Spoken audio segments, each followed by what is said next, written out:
Cristian Olof Nerseyes, con su ponencia El peso de la espada y la formación del Estado chileno en el siglo XIX, un análisis comparado de los procesos de centralización política y el papel de la guerra en el desarrollo estatal de Chile previos a la Guerra Civil de 1891. No, me digo muy bien.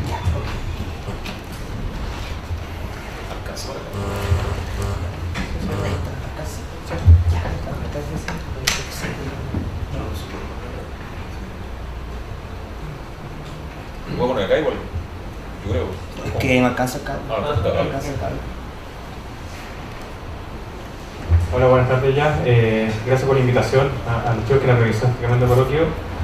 Yo voy a hablar de una disciplina que complementa bastante a la historia y a las discusiones. Yo vengo del ámbito de la sociología del proceso histórico, y ese es mi línea de investigación, y que de alguna manera fue un trabajo de casi cerca de 4 años para entender el proceso previo, qué había pasado, o sea, qué llevó a constituir un Estado que uno diría el Estado chileno comparado con el Estado latinoamericano es igual, es más cercano al europeo, que después se convertiría en un Estado que entra en conflicto en 1891. Y para mí el fenómeno, en ese sentido, el fenómeno de la guerra, o sea, guerra con vecinos, guerras internas, tenía un cierto correlato desde los procesos históricos, desde la sociología, y por eso quiero presentarle esta línea de investigación que de alguna manera complementa el proceso previo a lo que se constituyó lo que fue la guerra de 1891. En ese sentido, una de las cosas que desde la sociología, y siempre de la sociología del proceso histórico, hay ciertos fenómenos que gatillan procesos políticos. Y en este sentido, la guerra, muy de la línea de Max Weber, de quienes acá están de la Facultad de Humanidades y están vinculados a la sociología de la historia, se constituye como soporte institucional. Pero en Latinoamérica siempre se consideraba que la guerra no era forjadora de Estado, que en Latinoamérica no se generaron grandes estados centralizados, Estado propiamente tal, porque, como decía algún sociólogo también de mi universidad, la guerra era de pacotilla. Y mi tesis era contraria a ese modelo de la guerra de pacotilla, sino guerra forjadora. Y por eso mi pregunta fue, ¿cuál fue el papel de la guerra? En la guerra del siglo XIX, ¿formó o no formó Estado en Chile? ¿Fue distinta al modelo europeo de la gran masacre, o fue un caso particular en el modelo chileno?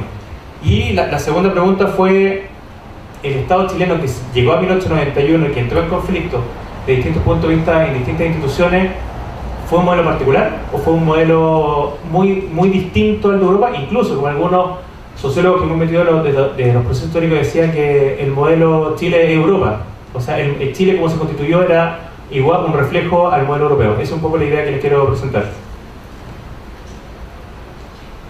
En ese sentido hay 3 grandes enfoques acá, desde la sociología. Siempre es una mirada complementaria, una visión que va generando una complementariedad al análisis de la historia.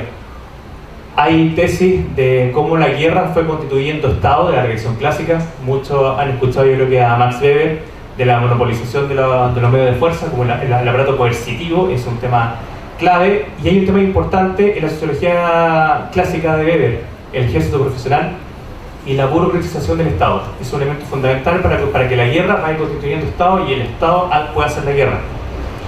Después, desde la nueva sociología, también se han escuchado a Michael Mann o a Charles Tilly, que son grandes investigadores de este punto de vista. Comienzan a trabajar fuertemente en los temas de administración territorial para desarrollar todo lo que es el modelo de Estado, como también todos los modelos de representatividad, temas clave desde el trabajo de la fuente del poder social, la fuente del poder político. Y la tributación, elemento clave también para que las guerras se financien, no generen grandes deudas y constituyan el Estado.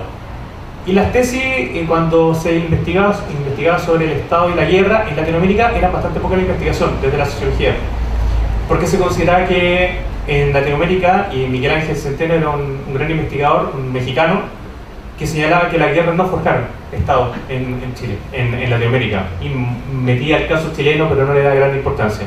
Entonces, un poco ese fue el contexto de análisis sociológico para entender este proceso del siglo XIX de guerra y Estado, que después va a venir en guerra en Chile en 1891. Y en ese sentido, la investigación concluyó que durante el siglo XIX hubo 3 grandes etapas que fueron forjando Estado en Chile, y donde siempre la guerra tuvo un papel fundamental, y esa es la clave. la fase denominada de la espada, donde hubo cierta constitución, se empezaron a hacer estructuraciones políticas relevantes en el periodo, donde es el periodo que es la fractura colonial. ¿Qué pasa un Estado que se quiere organizar después de la salida de la administración española, como tal, como se decía en la mañana, española hasta ahí, porque en el fondo era una administración nacional bajo un régimen español? ¿Y qué pasa con este Estado que se está formando y tiene el primer conflicto internacional? Confederación Perú-Boliviana.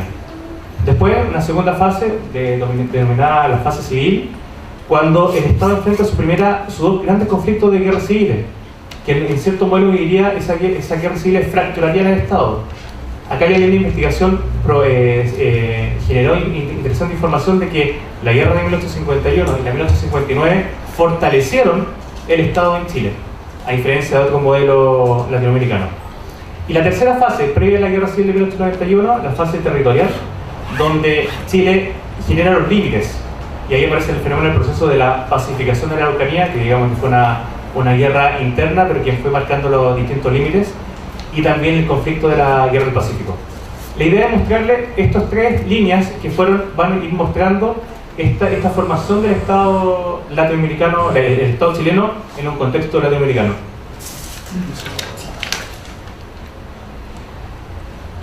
Si vamos a la fase de la espada, el gran tema en este periodo fue cómo aparece un Estado que tiene que legitimarse.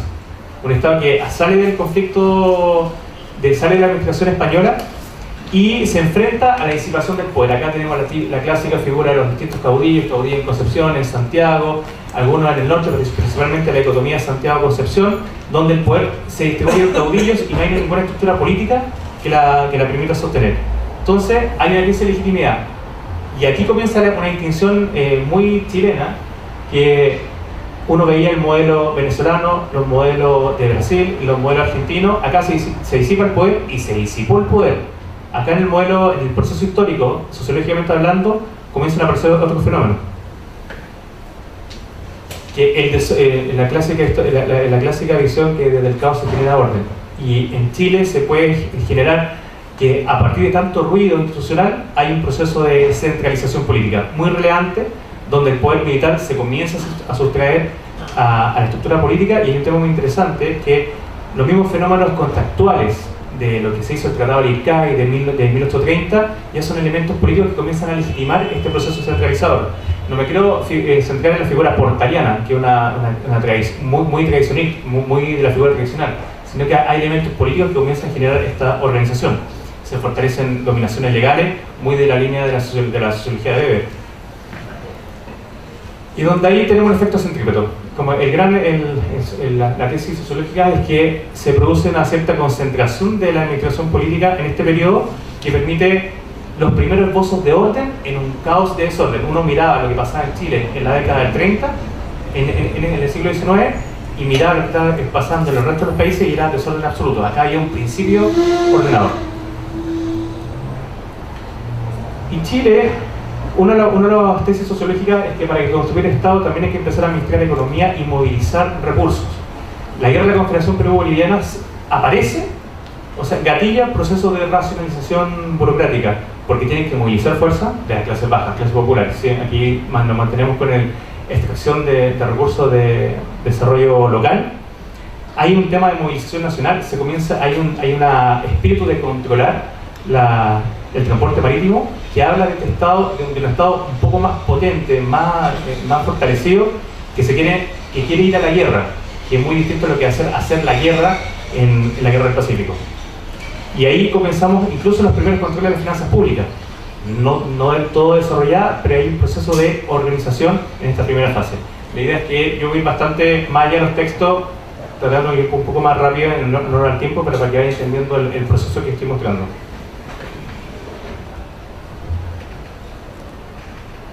En el caso de la fase civil, acá hay un fenómeno que va a hacer la extinción Europa. Si antes veíamos en la primera fase la extinción Chile con Latinoamérica, aquí comienza a haber una extinción Chile respecto a Europa. Comienza a haber proceso de acumulación y centralización económica por parte del Estado, Y aparece la distinta élite burguesa, principalmente en el norte y en Coquimbo y en Concepción, que intentan hacerle un contrapeso al proceso político chileno. Y comienzan nuevas demandas de participación, nuevas demandas de control de recursos, que de alguna manera hacen que el Estado, por un lado, se centralice y por otra parte, se haga la pregunta: ¿acumulo yo o acumula una élite burguesa? Ahí hay un elemento interesante en este proceso de que el Estado a controlar los recursos económicos.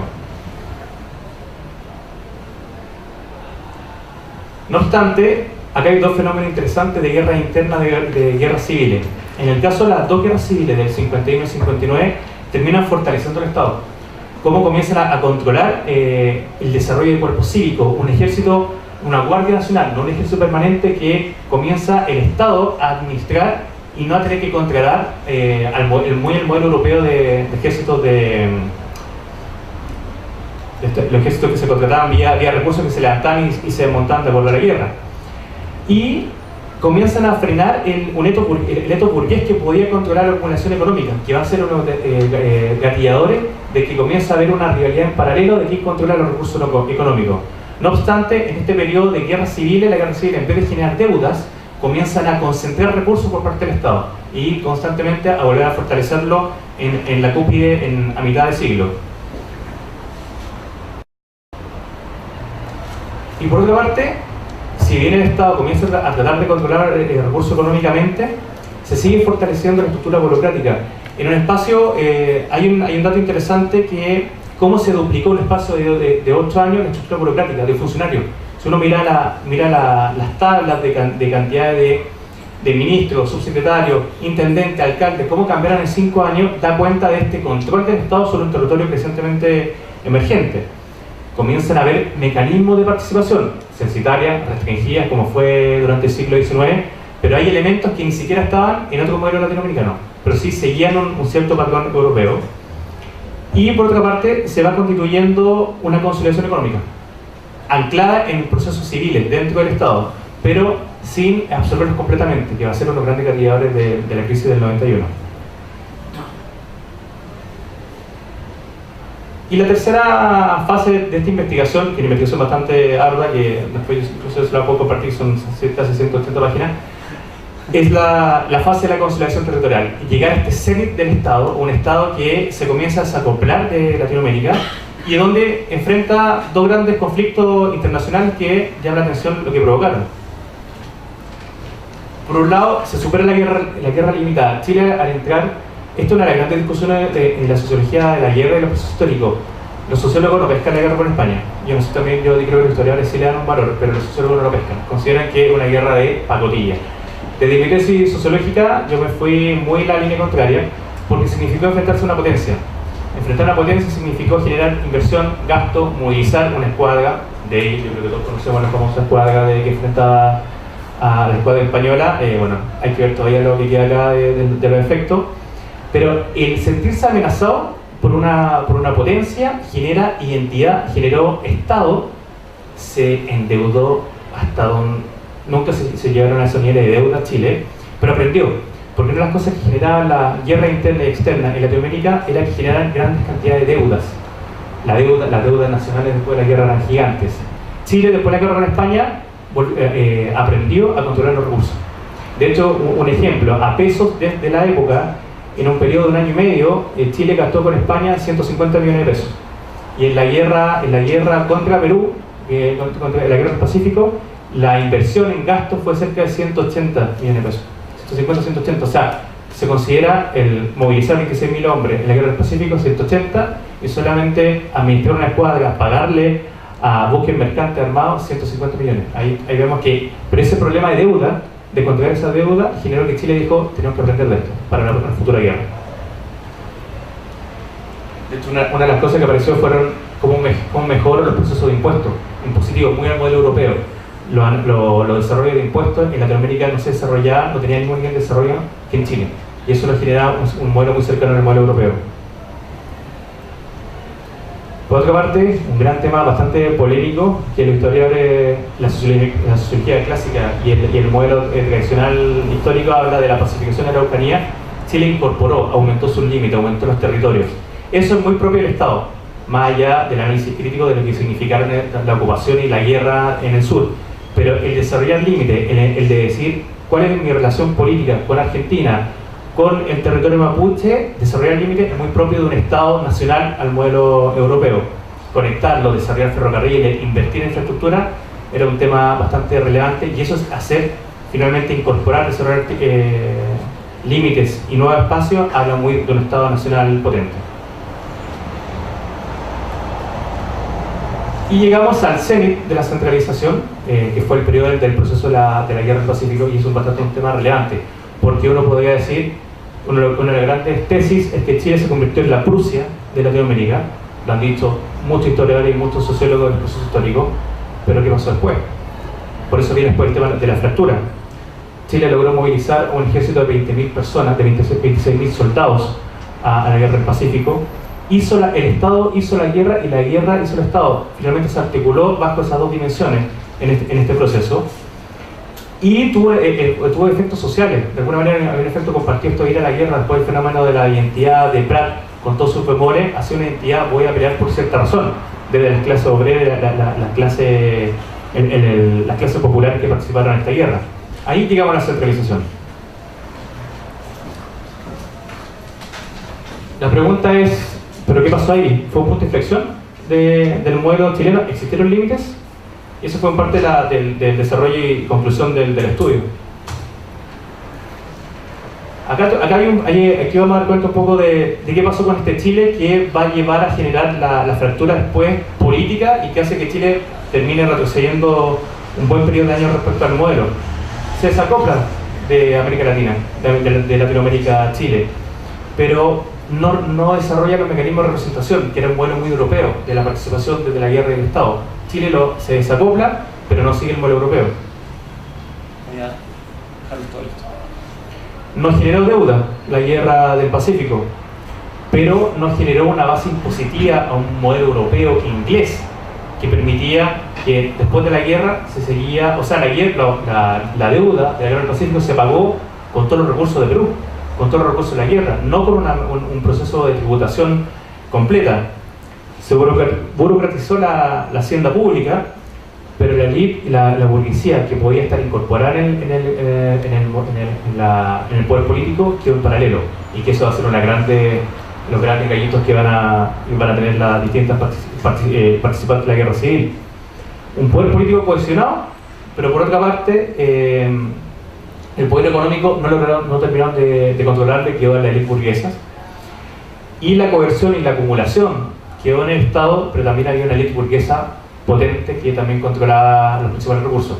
Aquí hay la figura de Mr. North, yo creo que desde la historia un claro ejemplo de lo que pasó ahí. Entonces, para ir concluyendo, cuando la tesis del proceso histórico de la sociología fue Chile fue latinoamericano, fue un modelo europeo, y la tesis que se concluye es que fue un Estado mixto, que siempre está el modelo, en la línea chilensis, el modelo a la chilena. Un Estado que es muy centralizado militarmente, políticamente, pero económicamente, y desde la representatividad, que es clave para formar Estado, ahí estuvo bastante débil. De hecho, es interesante en el modelo inglés, para ver lo centralizado político y militar, Chile logró movilizar casi el 1% de la población en la Guerra del Pacífico. Inglaterra, en el periodo de la Pax Británica, que es el gran periodo de conquista de Inglaterra en el siglo XIX, movilizó el 1,5% de su población. Estamos casi al mismo nivel. Efectivamente éramos la Prusia, pero con dos patas bastante débiles, que es la representatividad y el aspecto económico. Y para concluir, este Estado altamente centralizado previo a la guerra civil generó espacios grises, que fueron los que también muchos de los elementos que terminaron desarrollándose y visualizándose como distintos elementos para la fractura de 1891. Por un lado, el Estado se fue a través de la guerra fortaleciendo políticamente distintos aspectos. El cuadro lo resume, desde la monopolización en 1830 hasta la coerción y la incorporación del territorio a fines del siglo XIX, pero nunca se logró resolver las frondas, las clases burguesas, dónde estaba el poder económico, y no se resolvía la representatividad, que es un tema clave para que en el fondo también haya una base mucho más cohesionada con respecto al Estado. Y así llegamos a este modelo, siempre desde la sociología del proceso histórico, con un Estado mixto, chileno, distinto al europeo, porque comparte elementos con el europeo, distinto al latinoamericano, no es un Estado limitado, es un Estado altamente centralizado, pero que son dos grandes problemas. Sin tributación y sin representatividad va a detonar muchos problemas, como el mismo elemento de la Guerra Civil del 91, como elemento de la cuestión social, y que de alguna manera va a ser como el sello de fuego del proceso del Estado chileno. Esta fue la línea de investigación que resulta muy interesante de cómo las guerras, tanto internas como externas, fueron armando este Estado que muchos historiadores, los historiadores y la gran conclusión es que quienes hubiéramos investigado en ese momento hubiéramos considerado que Chile iba a ser una potencia mundial. Y la gran pregunta, y de ahí, desde la sociología, miramos hacia atrás, ¿qué pasó? Y un poco esta fue la tesis de qué pasó hasta antes de la discusión de la ilegalidad del proceso del presupuesto del presidente Almazán en 1891. Eso quería compartirlo con ustedes.